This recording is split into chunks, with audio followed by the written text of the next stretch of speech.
Dia 31, povo de Deus vencedor, que realmente caminha com fé, crendo que o Senhor há de dar sabedoria. Porque quando a gente conhece da palavra, nossa sabedoria, nossa fé é aumentada. Então, vamos continuar, né?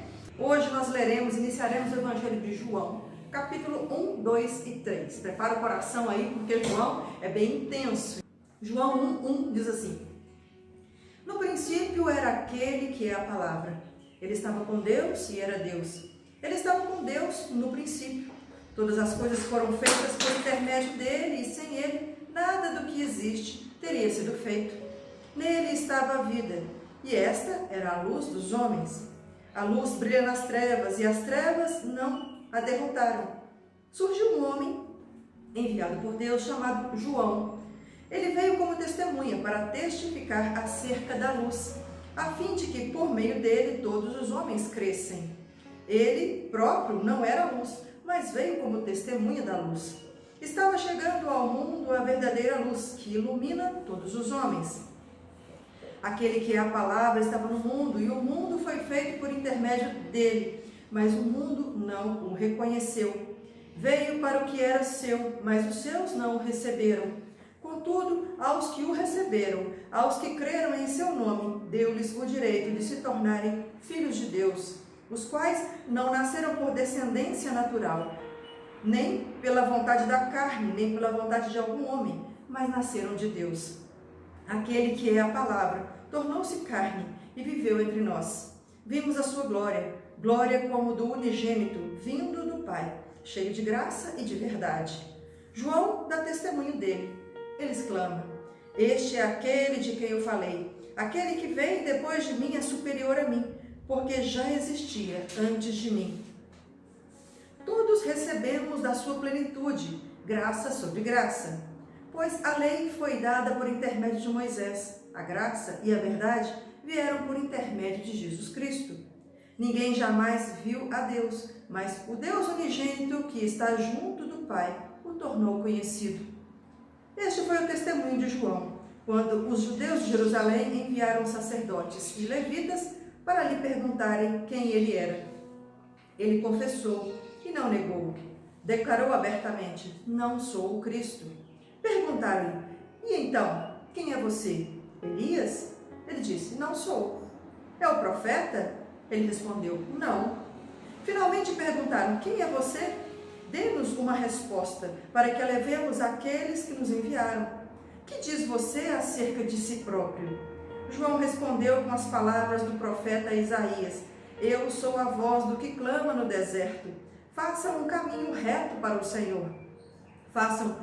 Alguns fariseus que tinham sido enviados interrogaram-no: Então, por que você batiza se não é o Cristo, nem Elias, nem o profeta? Respondeu João: Eu batizo com água, mas entre vocês está alguém que vocês não conhecem. Este é aquele que vem depois de mim, e não sou digno de desamarrar as correias de suas sandálias. Tudo isso aconteceu em Betânia, do outro lado do Jordão, onde João estava batizando. No dia seguinte, João viu Jesus aproximando-se e disse: Vejam, é o Cordeiro de Deus que tira o pecado do mundo. Este é aquele a quem eu me referi quando disse: Vem depois de mim um homem que é superior a mim, porque já existia antes de mim. Eu mesmo não o conhecia, mas por isso é que vim batizando com água, para que ele viesse a ser revelado a Israel. Então João deu o seguinte testemunho: Eu vi o Espírito descer dos céus como pomba e permanecer sobre ele. Eu não teria reconhecido se aquele que me enviou para batizar com água não me tivesse dito: Aquele sobre quem você vira o Espírito descer e permanecer, este é o que batiza com o Espírito Santo. Eu vi e testifico que este é o Filho de Deus. No dia seguinte, João estava ali novamente com 2 dos seus discípulos. Quando viu Jesus passando, disse: Vejam, é o Cordeiro de Deus. Ouvindo-o dizer isso, os 2 discípulos seguiram Jesus. Voltando-se e vendo Jesus que os 2 o seguiam, perguntou-lhes: O que vocês querem? Eles disseram: Rabi, que significa mestre, onde estás hospedado? Ele respondeu: Venham e verão. Então foram, por volta das 4 horas da tarde, viram onde ele estava hospedado e passaram com ele aquele dia.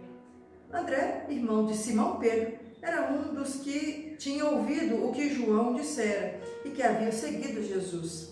O primeiro que ele encontrou foi Simão, seu irmão, e lhe disse: achamos o Messias, isto é, o Cristo. E o levou a Jesus. Jesus olhou para ele e disse: você é Simão, filho de João. Será chamado Cefas, que traduzido é Pedro. No dia seguinte, Jesus decidiu partir para a Galiléia. Quando encontrou Filipe, disse-lhe: siga-me. Filipe, como André e Pedro, era da cidade de Betsaida. Filipe encontrou Natanael e lhe disse: achamos aquele sobre quem Moisés escreveu na lei, e a respeito de quem os profetas também escreveram, Jesus de Nazaré, filho de José. Perguntou Natanael: Nazaré? Pode vir alguma coisa boa de lá? Disse Filipe: venha e veja. Ao ver Natanael se aproximando, disse Jesus: aí está um verdadeiro israelita, em quem não há falsidade. Perguntou Natanael: de onde me conheces? Jesus respondeu: eu o vi quando você ainda estava debaixo da figueira, antes de Filipe o chamar. Então Natanael declarou: mestre, tu és o Filho de Deus, tu és o Rei de Israel. Jesus disse: você crê porque eu disse que o vi debaixo da figueira. Você verá coisas maiores do que essa. E então acrescentou: digo a verdade, vocês verão o céu aberto e os anjos de Deus subindo e descendo sobre o Filho do Homem. 2. No terceiro dia houve um casamento em Caná da Galileia. A mãe de Jesus estava ali. Jesus e seus discípulos também haviam sido convidados para o casamento. Tendo acabado o vinho, a mãe de Jesus lhe disse: eles não têm mais vinho. Jesus respondeu: que temos nós em comum, mulher? A minha hora ainda não chegou. Sua mãe disse aos serviçais: faça tudo o que ele mandar. Ali perto havia 6 potes de pedra, do tipo usado pelos judeus para as purificações cerimoniais. Em cada pote cabiam entre 80 e 120 litros. Disse Jesus aos serviçais: encham os potes com água. E os encheram até a borda. Então lhes disse: agora levem um pouco ao encarregado da festa. Assim eles fizeram, e o encarregado da festa provou a água que fora transformada em vinho, sem saber de onde este viera, embora o soubessem os serviçais que haviam tirado a água. Então chamou o noivo e disse: todos servem primeiro o melhor vinho, e depois que os convidados já beberam bastante, o vinho inferior é servido, mas você guardou o melhor até agora. Este sinal milagroso em Caná da Galileia foi o primeiro que Jesus realizou. Revelou assim a sua glória e os seus discípulos creram nele. Depois disso, ele desceu a Cafarnaum com sua mãe, seus irmãos e seus discípulos. Ali ficaram durante alguns dias. Quando já estava chegando a Páscoa judaica, Jesus subiu a Jerusalém. No pátio do templo, viu alguns vendendo bois, ovelhas e pombas, e outros assentados diante de mesas, trocando dinheiro. Então ele fez um chicote de cordas e expulsou todos do templo, bem como as ovelhas e os bois, espalhou as moedas dos cambistas e virou as suas mesas. Ao que vendiam pombas, disse: tirem essas coisas daqui, parem de fazer da casa de meu pai um mercado. Seus discípulos lembraram-se que está escrito: o zelo pela tua casa me consumirá. Então os judeus lhe perguntaram: que sinal milagroso o Senhor pode mostrar-nos como prova da sua autoridade para fazer tudo isso? Jesus lhe respondeu: destrua esse templo e eu o levantarei em 3 dias. Os judeus responderam: esse templo levou 46 anos para ser edificado e o Senhor vai levantá-lo em 3 dias? Mas o templo do qual ele falava era o seu corpo. Eu já falei isso nos outros evangelhos, a questão do terceiro dia ser Jesus e ser o corpo dele que ele ressuscitaria depois de 3 dias, ele elevaria, né? Depois que ressuscitou dos mortos, os seus discípulos lembraram-se do que ele tinha dito. Então creram na Escritura e na palavra que Jesus dissera. Enquanto estava em Jerusalém, na festa da Páscoa, muitos viram os sinais milagrosos que ele estava realizando e creram em seu nome. Mas Jesus não se confiava a eles, pois conhecia a todos. Não precisava que ninguém lhe desse testemunho a respeito do homem, pois ele bem sabia o que havia no homem. João capítulo 3. Havia um fariseu chamado Nicodemos, uma autoridade entre os judeus. Ele veio a Jesus à noite e disse: Mestre, sabemos que ensinas da parte de Deus, pois ninguém pode realizar os sinais milagrosos que estás fazendo se Deus não estiver com ele. Em resposta, Jesus declarou: Digo a verdade, ninguém pode ver o reino de Deus se não nascer de novo. Perguntou Nicodemos: Como alguém pode nascer sendo velho?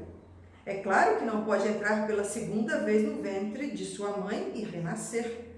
Jesus respondeu: Digo a verdade, ninguém pode entrar no reino de Deus se não nascer da água e do Espírito. O que nasce da carne é carne, mas o que nasce do Espírito é Espírito. Não se surpreenda pelo fato de eu ter dito: é necessário que vocês nasçam de novo. O vento sopra onde quer, você o escuta, mas não pode dizer de onde vem nem para onde vai. Assim acontece com todos os nascidos do Espírito. Perguntou Nicodemos: Como pode ser isso? Disse Jesus: Asseguro que nós falamos do que conhecemos e testemunhamos do que vimos. Mas mesmo assim, vocês não aceitam o nosso testemunho. Eu falei de coisas terrenas e vocês não creram. Como crerão se falar das coisas celestiais? Ninguém jamais subiu ao céu, a não ser aquele que veio do céu, o Filho do Homem. Dessa mesma forma como Moisés levantou a serpente no deserto, assim também é necessário que o Filho do Homem seja levantado, para que todo o que nele crer tenha a vida eterna. Essa passagem de Moisés, em que a serpente é levantada, ela tipifica Jesus Cristo, que quando ele era levantado, numa imagem, no formato de uma cobra, que estava atacando o povo, e quando ele é levantado, a pessoa olhava para aquele lugar e contemplava, ela era curada. Então, quando a cruz é levantada e que Jesus também estando nela, e você olha para a cruz e crê com fé, você também é curado. Versículo 16. Porque Deus tanto amou o mundo que deu o seu Filho unigênito, para que todo o que nele crê não pereça, mas tenha a vida eterna. Então, preste bem atenção, tem que ter crença, tem que crer. Então, vem logo depois, em seguida, de levantar a cruz, olhar e crer. Todo aquele que crê não vai perecer, mas terá garantida a vida eterna. Versículo 17. Pois Deus enviou o seu Filho ao mundo, não para condenar o mundo, mas para que esse fosse salvo por ele. Quem nele crê não é condenado, mas quem não crê já está condenado, por não crer no nome do Filho unigênito de Deus. Este é o julgamento. A luz veio ao mundo, mas os homens amaram as trevas e não a luz, porque as suas obras eram más. Quem pratica o mal odeia a luz e não se aproxima da luz, temendo que as suas obras sejam manifestas. Mas quem pratica a verdade vem para a luz, para que se veja claramente que as suas obras são realizadas por intermédio de Deus. Depois disso, Jesus foi com os seus discípulos para a terra da Judeia, onde passou algum tempo com eles e batizava. João também estava batizando em Enom, perto de Salim, porque havia ali muitas águas, e o povo vinha para ser batizado. Isso se deu antes de João ser preso. Surgiu uma discussão entre alguns discípulos de João e um certo judeu a respeito da purificação cerimonial. Eles se dirigiram a João e lhe disseram: Mestre, aquele homem que estava contigo no outro lado do Jordão, do qual testemunhastes, está batizando, e todos estão se dirigindo a ele. A isso João respondeu: Uma pessoa só pode receber o que lhe é dado dos céus. Vocês mesmos são testemunhas de que eu disse: Eu não sou o Cristo, mas sou aquele que foi enviado adiante dele. A noiva pertence ao noivo. O amigo que presta serviço ao noivo e que o atende e o ouve, enche de alegria quando ouve a voz do noivo. Esta é a minha alegria, que agora se completa. É necessário que ele cresça e que eu diminua. Aquele que vem do alto está acima de todos. Aquele que é da terra pertence à terra e fala como quem é da terra. Aquele que vem dos céus está acima de todos. Ele testifica o que tem visto e ouvido, mas ninguém aceita o seu testemunho. Aquele que o aceita confirma que Deus é verdadeiro, pois aquele que Deus enviou fala as palavras de Deus, porque ele dá o Espírito sem limitações. O Pai ama o Filho e entregou tudo em suas mãos. Quem crê no Filho tem a vida eterna, mas quem rejeita o Filho não terá a vida, mas a ira de Deus permanece sobre ele. Glória a Deus! Terminamos mais um dia para a glória do Senhor. Aguardo você aqui amanhã para nós continuarmos no Evangelho de João, ok? Até lá!